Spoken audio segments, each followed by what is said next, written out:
இங்கு இன்றைய இந்த விசேட கூட்டம் எங்களுடைய கட்சியின் உச்சக்கூட உறுப்பினர்கள், பிரதேச சபை உறுப்பினர்கள், கட்சியுடைய நிர்வாக மட்டத்திலான ஏனைய மாவட்ட நிர்வாக குழு போன்ற பலரை கொண்ட ஒரு கூட்டமாக இன்று நாங்கள் உங்களை இன்று அழைத்திருக்கிறோம். இன்றைய கூட்டத்துக்கு இங்கு முன்வரிசை ஆசனங்களில் அமர்ந்திருக்கின்ற எமது கட்சியின் செயலாளர் நாயகம், ஜனாதிபதி சட்டத்தரணி, பாராளுமன்ற உறுப்பினர் நிசாம் காரியப்பர் அவர்களே, எமது கட்சியுடைய சிரேஷ்ட பிரதி தலைவர் சட்டத்தரணி சகோதரர் எஸ்எம்ஏ கஃபூர் அவர்களே, எமது கட்சியினுடைய ஆரம்ப மூத்த உறுப்பினர், கட்சியின் உச்சக்கூட உறுப்பினர் சகோதரர் UL வாஹித் அவர்களே, இங்கு வருகை தந்திருக்கின்ற முன்னாள் பாராளுமன்ற உறுப்பினர், இந்த மண்ணின் மைந்தர் சகோதரர் ஃபைசல் காசிம் அவர்களே, எமது கட்சியின் பிரதி தேசிய அமைப்பாளராக கடமையாற்றுகின்ற பாராளுமன்ற உறுப்பினர் சகோதரர் உதுமாலபே அவர்களே, கட்சியினுடைய பலமான கசானாவுக்கு பொறுப்பாக இருக்கிற எங்களுடைய பொருளாளர் சகோதரர் முன்னாள் கல்முனை மாநகர சபையின் பிரதி மேயர் ராமத் மன்சூர் அவர்களே, எங்களுடைய பாராளுமன்ற உறுப்பினர், முன்னாள் பிரதேச சபையின் புத்தூர் பிரதேச சபையின் தவிசாளர் சகோதரர் வாசித் அவர்களே, எமது தற்போதைய புத்தூர் பிரதேச சபையின் தவிசாளரும் முன்னாள் பாராளுமன்ற உறுப்பினரும், எமது கட்சியின் தேசிய இளைஞர் காங்கிரஸ் அமைப்பாளருமான சகோதரர் முஷரஃப் முதுநபீன் அவர்களே, எங்களுடைய பிரதேச சபை தலைவர்கள் சகோதரர் உவைஸ் முஸ்மி, அதே போல எமது கட்சியின் பிரதி செயலாளர் நாயகம், கட்சியுடைய சிரேஷ்ட உறுப்பினர் சகோதரர் மன்சூரை காதர் அவர்களே, அம்பாறை மாவட்டத்தின் மாவட்ட ரீதியான எந்த குழுவாக இருந்தாலும் அதிலே கட்சியுடைய சிரேஷ்ட உறுப்பினர்கள் என்று அடையாளப்படுத்தப்பட போனால் பட்டியல் நின்று கொண்டே போகும். அதே போல முன்னாள் பாராளுமன்ற உறுப்பினர்கள் என்று அழைக்க போனாலும் பட்டியல் நின்று கொண்டு போகும். கட்சியிலே இல்லாத முன்னாள் பாராளுமன்ற உறுப்பினர்கள் இருக்கிறார்கள், ஆனால் இருந்தும் வராத பாராளுமன்ற உறுப்பினர்களும் இருப்பார்கள். அதுதான் மிக துர்ப்பாக்கியமான விஷயம்.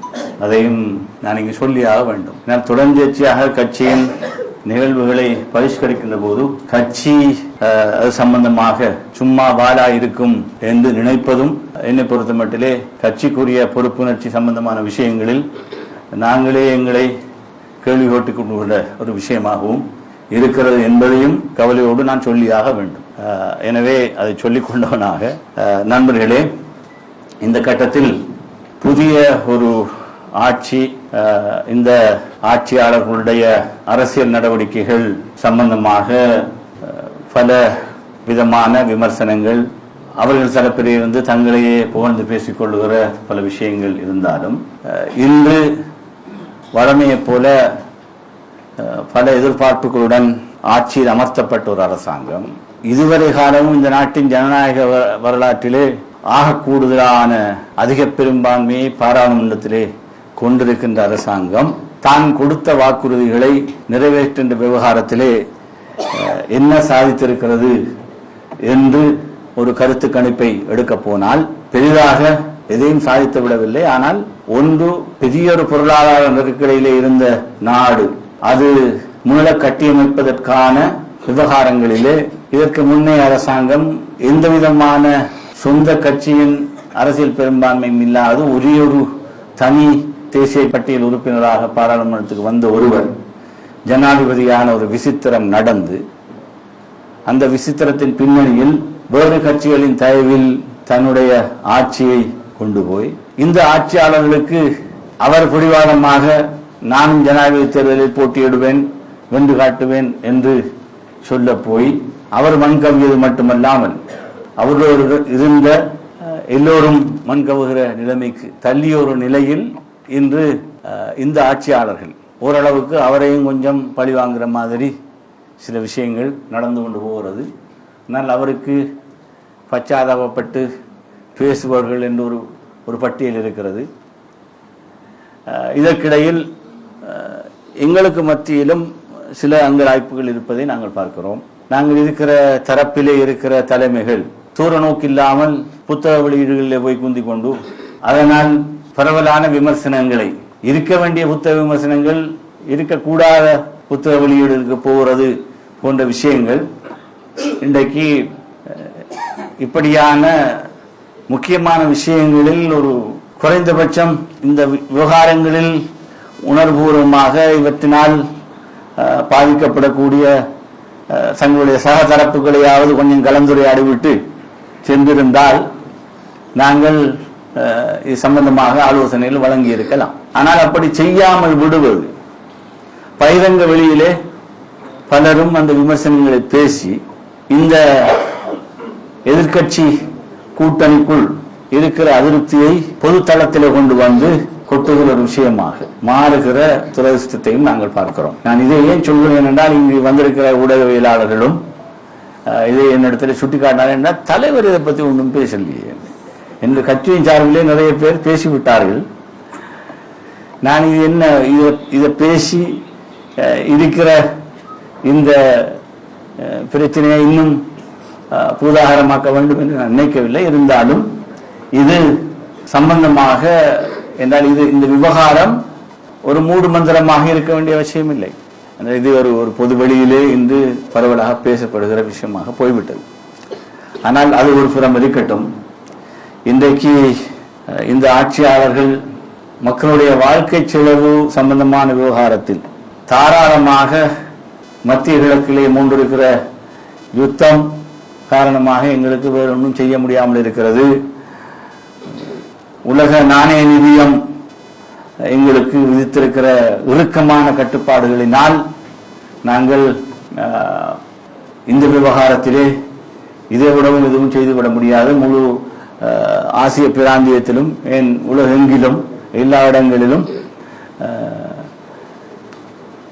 எரிபொருள் எரிவாயு விலை கூடுகிற போது வாழ்க்கை செலவு கூடுவதை தவிர்க்க முடியாது என்று வெகு சாதாரணமாக அதை தட்டி கழித்து விட்டு பேசிவிட்டு போகிற ஒரு நிலைமை இருந்தாலும், எல்லோரும் நீங்கள் அண்மையிலே பாராளுமன்றத்தில் நடந்த ஒரு நம்பிக்கையில்லா பிரேரணை சம்பந்தமாக பார்த்திருப்பீர்கள்.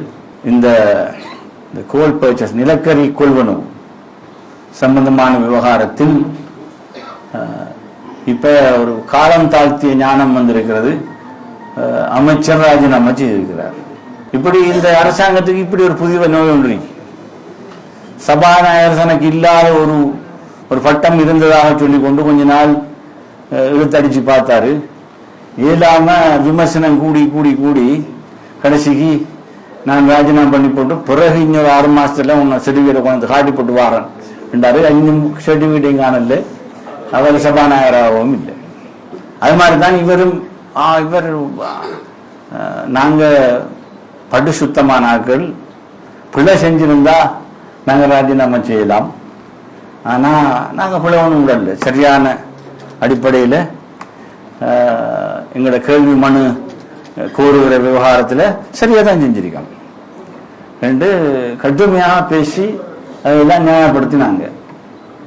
ஆனா கணக்காய்வாளர் தளபதி தலைமை அதிபதி ஆடிட்டர் ஜெனரல் ஒரு அறிக்கையை கொடுத்திருக்கார். இந்த அறிக்கையில மிக தெளிவாக இந்த கேள்வி மனு கோரலில் வேண்டுமென்றே தவறளிக்கப்பட்டிருக்கிறது என்று கணக்காய்வாளர் தலைமை அதிபதி காரணம் காட்டி சொல்லியிருக்கார். அதுக்கு இப்ப ஒரு என்னன்னா அந்த இது முந்தையும் நடந்துச்சு. இப்ப இது என்ன பொறுத்த மட்டில் இந்த விவகாரம் இது நாங்க ஊழல் நடக்குது, ஊழல் நடக்கப்படாதுக்கான ஒரு பெரிய ஒரு மக்கள் ஆணையம் எடுத்துட்டு வந்த இந்த அரசாங்கம் இதை செய்து என்று எதிர்கட்சியினர் என்ன பெரிய கோஷம் போட்டாலும் இது சம்பந்தமாக தாங்கள் ஒருபோதும் களவெடுப்பதில்லை, நாங்கள் எல்லாம் படுசுத்தவாளிகள் என்று பேசிக்கொண்டிருந்த இந்த அரசாங்கம் கடந்த காலங்களில் செய்த சில விவகாரங்கள், குறிப்பாக இதே அமைச்சர் இன்றைய ஜனாதிபதி எல்லாம் குமாரமார் தான். அவரும் குமார் இவரும் குமார. அப்ப அதை சொன்னாங்க குமார 2 பேர் இன்னைக்கு. என்ன இந்த குமார முந்தைய அமைச்சராக இருந்த நேரம் அவர் எங்களுடைய இப்ப எல்லாம் ராஜபக்சேக்கு எதிராக பேசுறாங்க. ராஜபக்ஷ குடும்பத்தை ஆட்சிக்கு கொண்டாடத்துல ஒரு பங்கு வகித்த ஒரு கட்டத்தில் அவங்களும் பங்காளிகளாக இருந்த ஒரு ஆட்சியில இதே இன்றைக்கு பெரிய குமார் என்ன செஞ்சாருன்னா இந்த சின்ன குமாரையை தான் கொள்வனவு சம்பந்தமாக பயல கொள்வனவுக்கு வச்சிருந்தாரு. அந்த பயல கொள்வனவுக்கு பொறுப்பாக இருந்த குமாரன் அந்த நேரம் செய்த ஒரு ஊழலுக்கு இப்ப ஊழல் லஞ்ச ஊழல் ஆணைக்குழு ஒரு வழக்கு போட்டிருக்கு. அதே குமார ஜனாதிபதி ஆசனத்தில் அமர்ந்தோன்ன இவர் எரிசக்தி மின்வெளி அமைச்சராக கொண்டு அவர் இந்த அதே நேரம் இன்னொரு கொள்வனவு மோசடி நடந்திருக்கு. அப்ப ஒரு குமார இன்னொரு குமார்கிட்ட இருந்து அவர் செஞ்ச பிள்ளைகளை தப்பிட்டு போகவும் இல்லை. எனக்கு தெரிஞ்சு அவர் முதல்ல பிளவிட்ட ஒரு ஆளை திருப்பி அதை விட பெரிய வேலையை பார்க்கறதுக்கு அமைச்சராகவே கொண்டு உட்காத்தி தேசிய பட்டியலில் கொண்டு போடுறேன்டா. அப்ப அதுக்கு பின்னால மக்களுக்கு சந்தேகம் வர்றது இயல்பானது என்ற விஷயம் பற்றி இன்றைக்கு பேசப்படுது. இதுக்கு இவங்க சொல்ற பயிர் இல்லை. இப்ப நாங்க பழைய கொள்வனவுகளையும் மோசடி நடந்திருக்கு. எனவே ஜனாதிபதி ஆணைக்குழு போட போறோம். இந்த ஜனாதிபதி ஆணைக்குழு போட்டு இதுக்கு முந்தைய காலத்திலுமே நடந்திருக்கு. இதே தான் மத்திய வங்கி இந்த பிணைமுறை ஊழலையும் இதுக்கு முந்தைய ஆக்கள் பேசினேன். எனக்கு ஞாபகம் இருக்கு என்னன்னா, நான் அந்த அரசாங்கத்திலே நாங்கள் அமைச்சராக இருந்த போது நான் இந்த கோப் என்ற ஒரு கமிட்டி இருக்குது, பொது வியாபார முயற்சிகள் சம்பந்தமான பாராளுமன்ற குழு. அப்ப அதுல நான் உறுப்பினராக இருக்கிற நேரத்தில் இந்த பிணைமுறை பிரச்சனை வந்தது. அதுல நீங்க எல்லாம் கேள்விப்பட்டிருப்பீங்க. அடிக்கடி இந்த ஃபுட் நோட் குரூப் ஒரு குரூப்பை பத்தி பேசுவாங்க. ஏனென்றால் அந்த அறிக்கையை நாங்க அந்த எங்களுடைய கோப் குழு இந்த அறிக்கையை சமரிக்கிற நேரம் அந்த அறிக்கையில் பிணைமுறை விவகாரத்தில் ஊழல் நடந்திருக்கிறது என்ற விஷயம் வெளிப்படையாக சொல்லப்பட்டது. சொல்லப்பட்ட உடனே கடுமையான அழுத்தம் வந்தது உறுப்பினர்களுக்கு. அன்று இருந்த பிரதமர் ரணில் விக்ரமசிங்க, அவருடைய கூட்டாளி அன்றைய மத்திய வங்கி ஆளுநர், அவர் போதாக்குறைக்கு என்னுடைய வகுப்பு நண்பர். அப்ப எனக்கு அரசு மேலிடத்திலிருந்து கடுமையான அழுத்தம். இதுல உள்ள விஷயங்களை இந்த ஒரு அடிக்குறிப்பு கொஞ்சம் போட்டு அடிக்குறிப்பு கொஞ்சம் போடணும். அதுல நீங்களும் நீங்க அரசாங்க குழுவில் இருக்கீங்க, அடிக்குறிப்பு நான் நீங்க பட்டவர்த்தனமா தெரியுற விஷயம் இது என்ற வகுப்பு நண்பர். அது வேற கதை. இந்த அடிக்குறிப்பு குழுவுக்கு நான் வரையலாம், நான் கைச்சாத்த இடையில ஆண்டு நான் மறுத்து விட்டேன். அதனால எனக்கு என்ன செஞ்சுக்கலாம் இருக்கு. ஆனா இன்னைக்கு அடிக்குறிப்பு போட்டாக பேச எழும்பினோன்னு எங்கட இந்த எதிர்கட்சியில் இருக்கிற முக்கிய பிரமுகர் பலருக்கு எழும்பி இப்ப ஆளுங்கட்சியினர் திருப்பி நீங்க எல்லாம் அடிக்குறிப்பு குழு இந்த ஃபுட் நோட் கல்லிய என்று சொல்றதை நீங்க கேட்டிருப்பீங்க. எனவே இதெல்லாம் ஒரு புறமான என்ன நடக்குதுன்றா இப்ப பாருங்க, அன்றைக்கு நடந்தது இன்றைக்கு நடந்தது. அந்த நேரம் இது அந்த அரசாங்கம் சொன்னா இது இதை விட பெரிய கொள்ள நடந்த ராஜபக்ஷ காலத்துல மத்திய வங்கியில இப்படி நடந்துருச்சு. அதனால நாங்க செஞ்ச இது எங்கட காலத்தில் நடந்த மட்டும் பிரிச்சா தூக்கி பிடிக்காங்கன்ற கதையும் கதைப்பட்டதான். அதே மாதிரிதான் இப்ப இந்த அரசாங்கம் இதையெல்லாம் அவங்க பேசி இதை நிறைய மணிக்கணக்கில் தற்போதைய ஜனாதிபதி பாராளுமன்றத்தில் பேசியிருக்காரு இந்த பிணைமுறை விவகாரத்துல. இப்ப அதே கதையை தான் இவரும் சொல்றாரு. இதுக்கு முந்தையும் நடந்திருக்கிறாங்க ஊழல். நாங்க காலத்துல எங்களோட காலத்துல மட்டுமா இந்த மாதிரிதான் இப்ப ஜனாதிபதி ஆணைக்குழு போடுறாங்க. இப்ப இப்படியான ஒரு நிலைமையில் அரசாங்கம் இந்த ராஜினாமா நடந்த உடனே அது மிக தெளிவாக அவங்களோட உள்ளக விமர்சனங்கள் கூடிட்டு அவங்களுக்கு சார்பாக இருந்த மிகப்பெரிய பேராசிரியர்கள் உட்பட பகிரங்கமாக அவங்க முகநூல் குறிப்புகளை போட்டிருக்கிறாங்க. இதுக்கு மேல இந்த அரசாங்கத்தை நாங்க காப்பாற்ற போறோம்ல என்று பேசுற அளவுக்கு விமர்சனம் கூடிவிட்டது. இப்படியான ஒரு சூழலில் அரசாங்கம் இப்ப என்னண்டா இப்ப தேர்தல்கள் நடத்துற மூட்ல இல்ல. இப்ப எங்களுடைய செயலாளர் நாயகம் இருக்கிறார், ஒரு விசேட பாராளுமன்ற குழுவை போட்டிருக்காங்க. ஆங்கிலத்தை சொல்லுவாங்க, if you want to kill an idea put a committee. எதுவும் செய்யாம இருக்க ஒரு கமிட்டியை போடுற. இப்ப அந்த கமிட்டியில இந்த போய் உட்கார்ந்துக்காரு, அங்க பேச்சு தான் நடக்குது, அங்க ஒன்று நடக்கிற மாதிரி இல்லை. மாநசபை தேர்தல், ஆனா என்னை பொறுத்த மட்டும் ஒரு மாநசபை தேர்தல் நடந்தால் எங்களுக்கும் அது நாங்க எங்க இருக்கிறோம் என்றதை கொஞ்சம் எடை போட்டு பார்ப்பதற்கு வசதியாக இருக்கும். அரசாங்கத்துக்கு மிக தெளிவாக தெரிகிற விஷயம், தாங்க ஏன் தேர்தல் நடத்துறதில்லை. ஒரு அரசாங்கத்தில் இருக்கிற கட்சி தேர்தல் நடத்தாமல் இருப்பதற்கு காரணம், நாங்க 59 ஆசனங்கள் எடுத்த அந்த நிலைமை இப்ப இந்த இனி தேர்தலிலும் பிரதிபலிக்க போவதில்லை. மிகப்பெரிய வீழ்ச்சி பட்டுவிடும் என்ற அச்சத்தினால் தான் தேர்தல் போடப்படுகிறது என்று மிக தெளிவான ஒரு அனுமானம் என்று அரசியல் விமர்சகர்கள் மத்தியில் பேசப்படுகிறது. இந்த பின்னணியில் கடந்த உள்ளூராட்சி சபை தேர்தலிலும் இது ஓரளவுக்கு தெளிவாக தெரிந்து எல்லாருக்கும் தெரிஞ்ச விஷயம். ஒரு ஜனாதிபதி தேர்தலில் வெறும் 42% எடுத்த ஒருவர் ஜனாதிபதி ஆகிற ஒரு நிலைமை ஏற்பட்டு, அது என்ற யாரும் ஒரு ஜனாதிபதி தேர்தலில் வந்தோன்னா அடுத்த ஒரு பொது தேர்தலில் வச்சா அதில் ஒரு பெரிய பின்னடைவு கட்சிகளுக்கு வரும். ஆனால் இன்முறை அந்த பாராளுமன்ற தேர்தல் நடந்ததை நாங்கள் எல்லாம் பார்த்தோம்.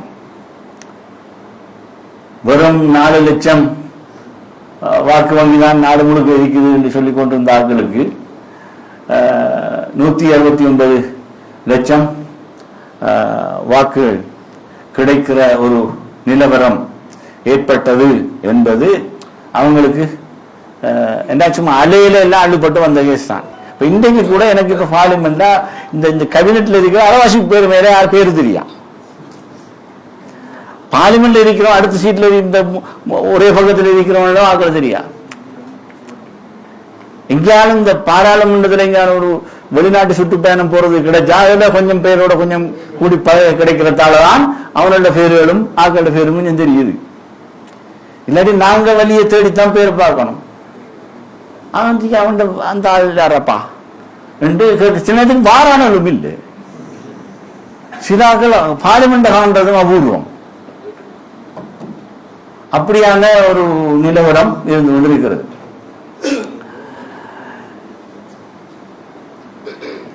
எனவே இந்த ஆட்சியாளர்கள் சம்பந்தமாக நாங்கள் பேசுவதை விடுத்து எங்களுடைய கட்சியை பலப்படுத்துகிற விவகாரத்தில் எங்களுடைய கவனத்தை நாங்கள் செலுத்த வேண்டும் என்பதுதான் இன்றைய இந்த விசேட கூட்டத்தினுடைய நோக்கம்.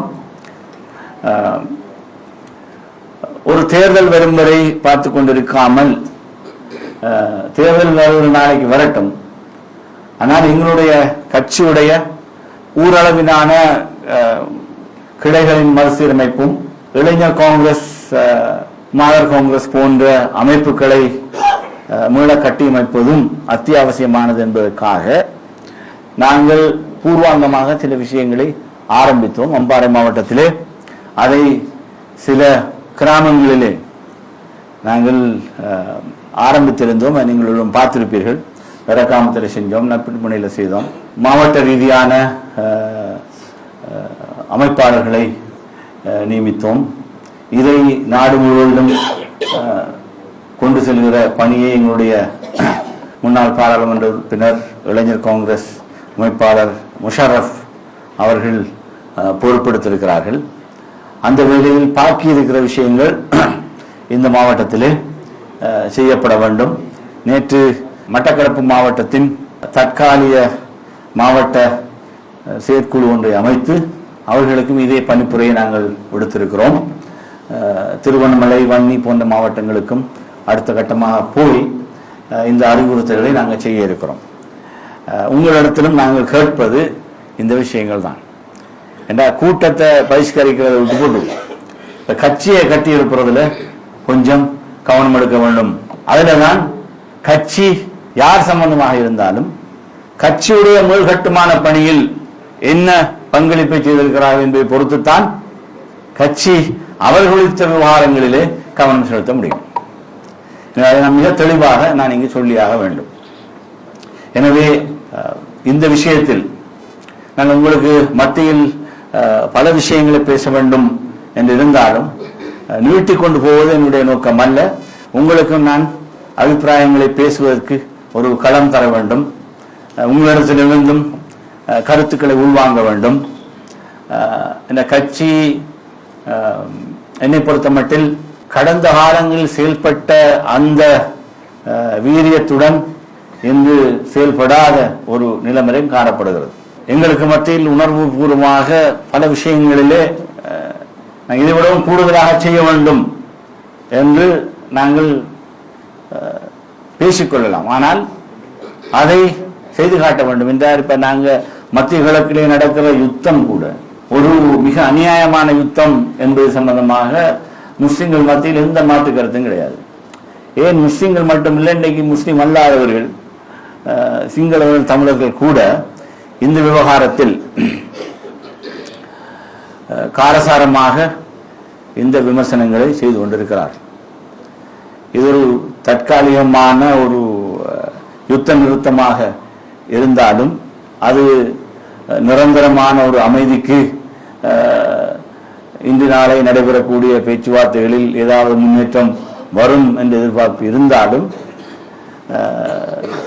இந்த மத்திய கிழக்கிலே அமெரிக்காவும் யூத அரசாங்கம் சேர்ந்து கொண்டு செய்கிற சித்து விளையாட்டுகள் இங்கு நேற்று ஆரம்பித்த விஷயம் அல்ல. இது பல தசாப்தங்களாக நடந்து கொண்டிருக்கிறது. தங்களுக்கு சவாலாக இருக்கிற யாரையும் நிம்மதியாக இருக்க விடப்போவதில்லை என்ற ஒரு இருமாப்போடு திட்டமிட்டு பல விஷயங்களை அரங்கேற்றிக் கொண்டு வந்து பல அரசாங்கங்களை இல்லாமல் செய்திருக்கிறார்கள். ஆட்சியாளர்களை பலவந்தமாக அகற்றி இருக்கிறார்கள்.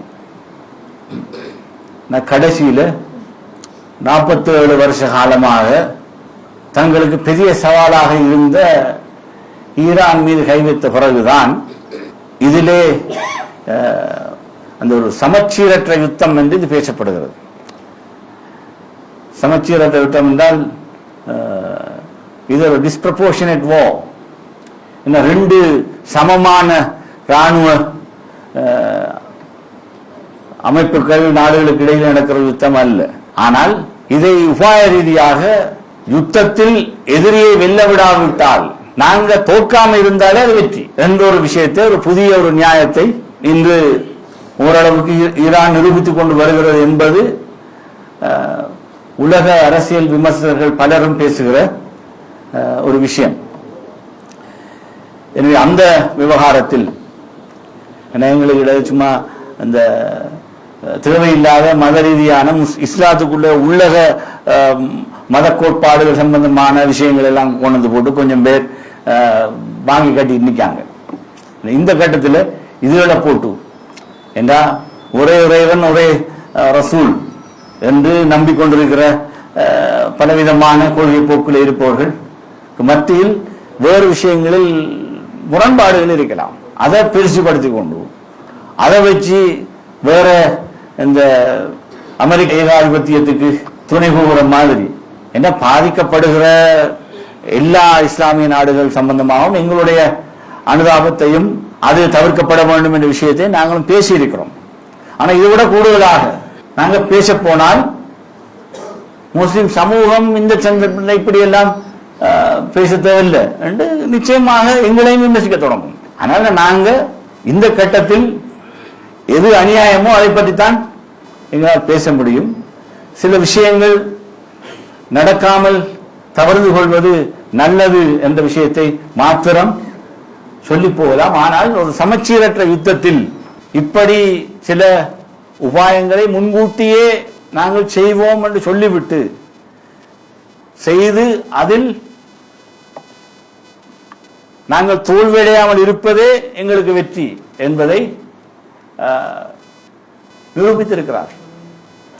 எனவே இந்த நிலையில் அது மட்டுமில்லை, எத்தனையோ பெரிய என்ன நாட்டு தலைவர்களை, இராணுவ தளபதிகளை எல்லாம் கொத்து கொத்தாக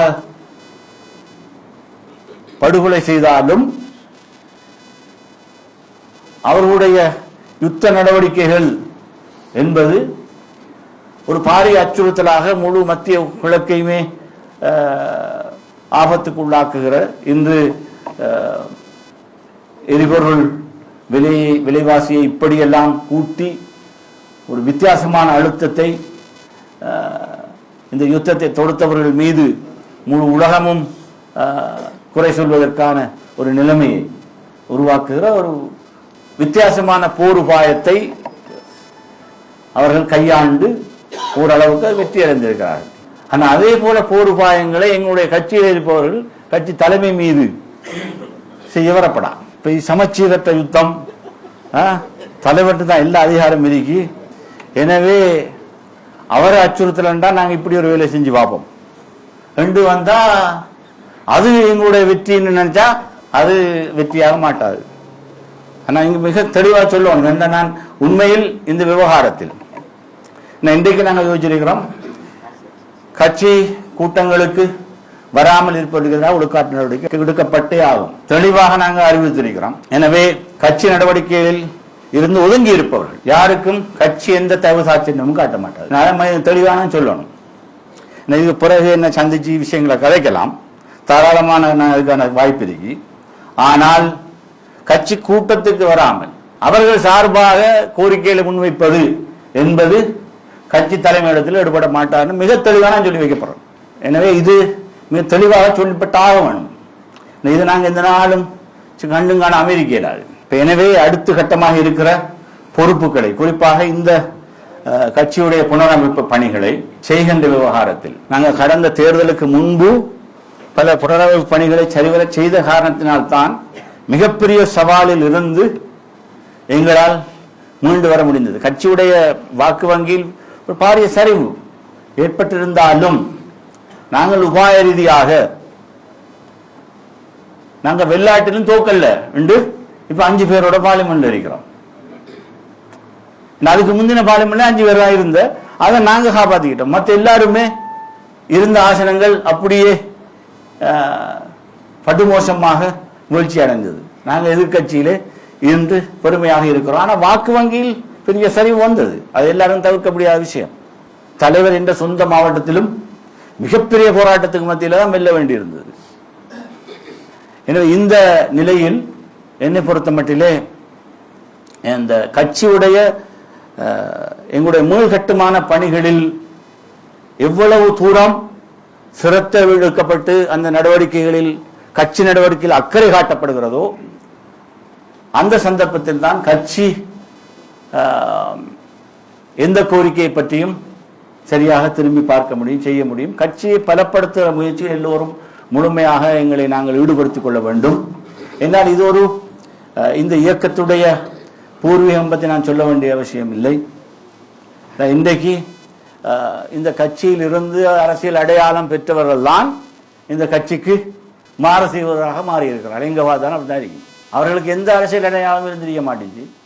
ஆனால் கட்சி, என்னை பற்றி நான் பெருமையாக பேசிக்கொள்ளல, ஆனால் எல்லாரும் நாங்கள் சம பங்காளிகள் இந்த கட்சியை வளர்ப்பதில். ஆனால் நிறைய பேர் முன்னைய தலைவர் காலத்தில் அவர்களுக்கு எந்த அரசியல் அந்தஸ்தும் இருக்கவில்லை.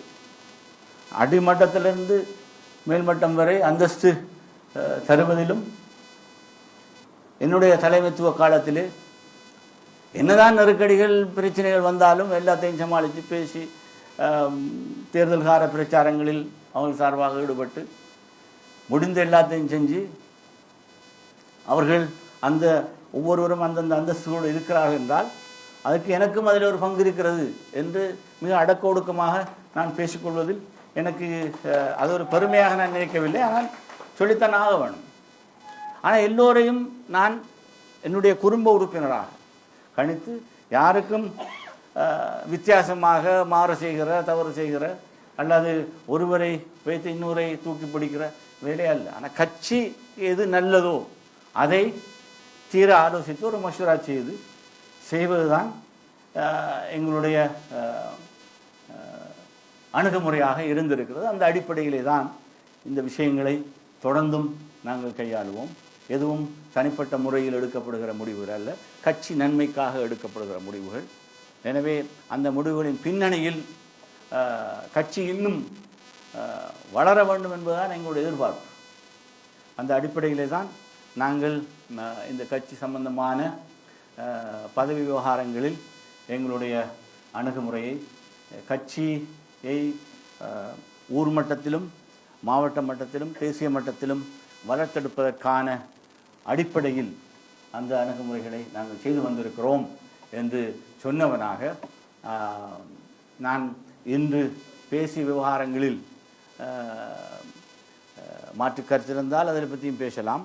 ஆனால் அதே நேரம் இங்கு இந்த கட்சியுடைய மீள்கட்டுமான பணி சம்பந்தமான விஷயங்களில் நாங்கள் எதிர்பார்ப்பது ஒவ்வொரு ஊர் மட்டத்திலும் இந்த விவகாரங்கள் செய்யப்பட வேண்டும். சில இடங்களை நான் கேள்விப்பட்டிருக்கிறேன், என்றால் நாங்கள் பொறுப்புகளை கொடுத்த ஆட்களுக்கு பொறுப்புகளை செய்ய விடுறதும் இல்லை. நாங்கள் பார்ப்போம், நீங்கள் வாங்க வந்துட்டு தடுக்கிற வேலையில் நடக்குது. அண்ட் இதெல்லாம் பார்த்துட்டு நம்ம அப்படியா அண்டு போட்டு அங்கால பார்த்துட்டு கட்சி இருக்க மாட்டுச்சு. இதை மிக தெளிவாக நாங்கள் சொல்லணும். அதனால தான் சில இடங்களில் வந்து நாங்களாக இந்த விஷயங்களை ஆரம்பித்து வச்சோம். எனவே அந்த பணிகள் தொடர வேண்டும், செய்யப்பட வேண்டும். இது சம்பந்தமாக எங்களுக்குள்ளே மிக அவசரமாக இந்த பணிகள் முன்னெடுக்கப்பட வேண்டும் என்று சொன்னவனாக இன்று வந்திருக்கிற உங்களுக்கு மத்தியில் கருத்துக்களை பகிர்ந்து கொள்வதற்காக